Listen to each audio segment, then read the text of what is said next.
जय श्री राम भक्तों, ये सुंदरकांड का पार्ट 3।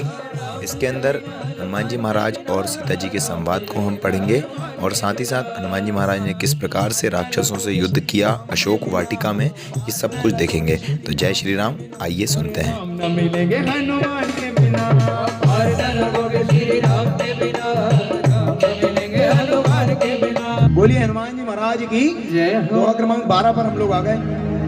हनुमान जी महाराज ने विचार किया और जब सब राक्षसनियां सो गईं, उन्होंने सोचा ये सही समय है माँ के समक्ष वो मुद्रिका देने का या मुद्रिका डालने का। जब सब सो गए, जो हनुमान जी महाराज को श्री राम प्रभु ने भेंट स्वरूप दी थी कि आप जाकर ये दिखाइएगा, आपको माता जी पहचान जाएंगे कि आप हमारे पास से आए हैं।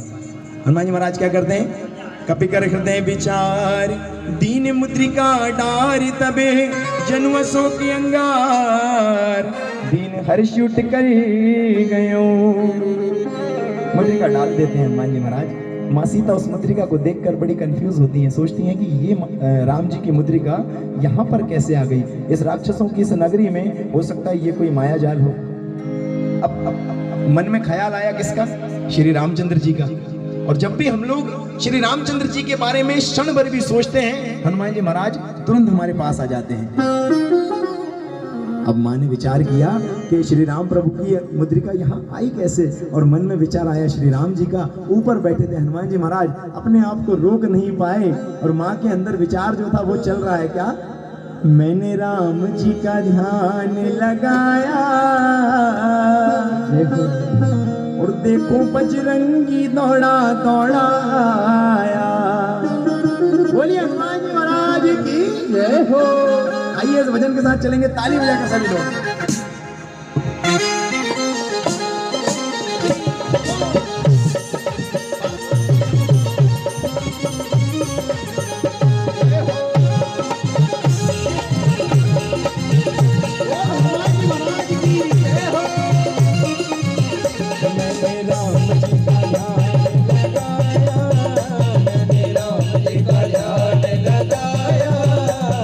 बजरंगी दौड़ा दौड़ा आया, मैंने राम जी का ध्यान लगाया, देखो बजरंगी दौड़ा दौड़ा आया, मैंने राम जी को दिल से बुलाया, मैंने राम जी को दिल से बुलाया, देखो बजरंगी दौड़ा दौड़ा आया, मैंने राम जी को ध्यान लगाया, देखो बजरंगी दौड़ा दौड़ा आया।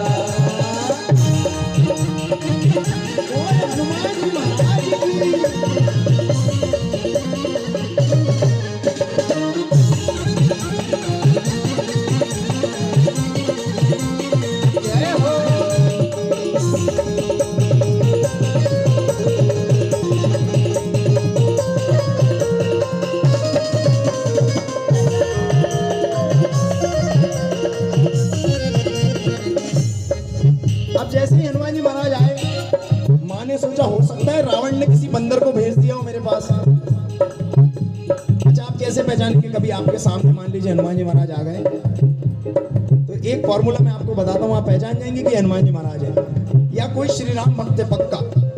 कुछ नहीं करना आपको, बस इतना करना है, क्या उनसे कहना राम राम वो करेंगे राम राम, उनसे कहना राम राम वो करेंगे राम राम, और कुछ ना सुनेंगे बस सुनेंगे राम राम, और कुछ ना सुनेंगे बस सुनेंगे राम राम। ये मंत्र है जग से निराला, ये मंत्र है जग से निराला, देखो बजरंगी दौड़ा दौड़ा आया, मैंने राम जी को दिल से बुलाया, देखो बजरंगी दौड़ा दौड़ा आया। मंगल भवन अमंगल हारी, प्रभु सुदशरथ अचिर बिहारी, वीर विक्रमो हनुमाना, रामदास जैसी आप बखान। माँ ने पूछा भैया कौन हो, कहाँ से आ गए, बंदर का रूप है आपका, इतने छोटे से आप बन के आए हो, हम तो बड़े कंफ्यूज हैं, आप कौन हो। और हमारे हनुमान जी महाराज ने इतना सरल उत्तर दिया, भैया आप उत्तर सुनिएगा। हनुमान जी महाराज ने ये नहीं कहा कि सूर्य देवता मेरे गुरु हैं, ब्रह्मा जी मेरे गुरु हैं, मेरे पापा जो है ना वो पवन देवता है, ऐसा कुछ भी नहीं कहा। जबकि हनुमान जी महाराज कौन थे? अतुलित बल धामम हेम शैलाभ देहम धनु जुवन कृशानम ज्ञानी नामान्य ग्रहण्यम। हनुमान जी महाराज ने भाभी केवल 2 लाइन कही, क्या कहा? रामदूत में मात जान की, सत्य शपथ करुणा निधान की। हनुमान जी महाराज को कितना बोला गया था केवल करने को कि माँ का पता लगाकर वापस आना है। अब जो सवाल आया था कि हनुमान जी महाराज ने लंका क्यों जलाई, तो लंका इसलिए जलाई क्योंकि माँ को यह संशय हो गया था, माँ को यह शंका हो गई थी कि इतने इतने से वानर जब आएंगे, आपने कहा कि बहुत बड़ी वानरों की बंदरों की सेना बना ली है हमने, पर जब इतने इतने से बंदर आएंगे हनुमान जी, तो इनको तो एक मुट्ठी में उठा के राक्षस खा लेंगे। अपनी शक्ति दिखाने के लिए प्रभु ने ये नहीं किया कि अपनी शक्ति दिखा रहे हो कि माँ देखो मेरे अंदर इतनी शक्ति है, इसीलिए हनुमान जी महाराज ने लंका नहीं जलाई, बल्कि इसीलिए जलाई और इसलिए पूरी अशोक वाटिका उजारी कि माँ के मन में ये शंका न रहे कि श्री राम जी की शक्ति कहीं से कहीं तक भी कम है। बोलिए हनुमान जी महाराज की। अब देखिए बहाना कितना प्यारा बनाते हैं, कहते हैं क्या कि माँ बहुत दूर से उड़कर आ रहा हूँ। देखो ऐसा तो माँ से बोलेंगे कि माँ मैं लंका जला दूं, तो माँ कहेंगी नहीं ऐसा काम नहीं करना। अब यहाँ पर क्या बोल रहे हैं कि माँ बहुत दूर से उड़कर आ रहा हूँ, भूख लग रही है मुझे, अगर आपकी आज्ञा हो तो जाकर कुछ खा लूं। अब माँ दुनिया का कोई भी काम हो उसको मना कर देगी बच्चे को, पर कभी बच्चे को भूखा नहीं देखेगी। हनुमान जी महाराज कह रहे हैं क्या, सुनऊ माँ तुम अतिशय भूखा लाग देख सुंदर फल। और पेड़ों को उजाड़ने बहुत सारी सेनाएं हनुमान जी महाराज को रोकने का प्रयास कर रही हैं, और वीर बजरंगबली महाराज विशाल रूप धारण करके संपूर्ण अशोक वाटिका को उजाड़ रहे हैं। किस प्रकार, चले उनाई सिर पे क्यों बागा फल खाय सितर तोरे, जिसका नाम होता है कलुआ। और हनुमान जी महाराज जानबूझ के छोड़ते हैं उसे, इसलिए छोड़ते हैं कि ये जाकर बताएगा रावण को कि अब कोई ना कोई टक्कर लेने वाला आ गया है तुम्हारे क्षेत्र में। बोलिए हनुमान जी महाराज की। अब हनुमान जी महाराज उस कलुए को छोड़ देते हैं, दौड़ता हुआ जाता है, कहता है प्रभु एक बंदर घुस गया है, बड़ी समस्या हो गई है, और ऐसा वैसा बंदर नहीं है, मारता तो दूर की बात है, केवल फूंक मारता है उसमें मर जाता है आदमी। रावण कहता है ये कैसी समस्या है। रावण कहता है अक्षय कुमार से, अपने पुत्र से, कि जाओ अक्षय कुमार जाकर देख कर आओ कहाँ का बंदर घुसा है, और साथ में अकेले मत जाना, साथ में अपनी सबसे अच्छी सुसज्जित सेना लेकर जाना और उस बंदर को मार के वापस आना। अब यहाँ अक्षय कुमार आगे बढ़ रहे हैं, नाच एक आवाज अति भारी तकिया सो घुमाया, अक्षय कुमार का 2 मिनट में राम नाम सत्य हो गया। अब उसके बाद बाकी की जो सेना बची उसको कैसे मारा देखिए, कछु मारस कछु मरदस रामा, कछु मिलियस धर दूर सी रामा, कछु पुन जाए पुकारे रामा, कुछ को तो मारा और कुछ को पकड़ के धूली में मल दिया, जमीन पे मल दिया, भूत बना दिया कुछ को, और कुछ को तो अपने शरीर का रोम रोम खड़ा करके कांटे के समान एक एक रोम खड़ा कर लिया और पकड़ के रगड़ दिया। बोलिए हनुमान जी महाराज की।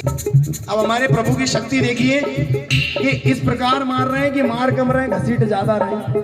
अब वो जो एक आदमी बचा था, मैंने आपको बताया था, कौन सा आदमी भाभी, कलुआ। वो कलुआ को पकड़ा और अपने रोम पे रगड़ दिया, कलुआ चमकने लगा। कलुआ ने कहा ये क्या हुआ मेरे साथ, दौड़ता हुआ गया प्रभु के दरबार में, प्रभु बचा लीजिए। रावण के पास जैसे ही पहुंचता है हाथ जोड़ के, रावण कहता है तुम कौन भैया, तुमको नहीं पहचाना मैंने, आज के पहले कभी देखा ही नहीं है तुम्हें, यहाँ पर कहां से आ गए। कहता प्रभु मैं कलुआ। कहते इतने शाइन कैसे मार रहे हो, कौन सा पेंट लगा कर आए हो। बोलिए हनुमान जी महाराज की। कहता है प्रभु बंदर आम नहीं है, बंदर बड़े विचित्र तरीके से मार रहा है, किसी को तो धूल में रगड़ दे रहा है, किसी को तो अपने रोम में रगड़ दे रहा है, इस कारण से मैं चमक गया हूँ, आप कुछ ना कुछ करिए प्रभु, बड़ा विशाल बंदर है। रावण समझ जाता है कि आम बंदर तो नहीं है, क्योंकि रावण की पता है आपको 70% सेना, 70% लोगों को हनुमान जी महाराज ने अकेले खत्म कर दिया था। बोलिए हनुमान जी महाराज की। अब यहाँ पर रावण कहता है कुछ ना कुछ तो करना पड़ेगा। रावण भेजता है अपने दूसरे पुत्र को, बलशाली पुत्र, कहता है मेघनाथ तुम जाओ और जाकर उस बंदर को जिंदा पकड़ कर लाना, मैं देखना चाहता हूँ उस बंदर को कि कितना विशाल और कितना ताकतवर बंदर है। मेघनाथ अपनी संपूर्ण सेना को लेकर हनुमान जी महाराज से युद्ध करने के लिए आगे बढ़ते हैं। सुनी सुति पति लंकेश ऋषाणा पढ़ियसि मेघ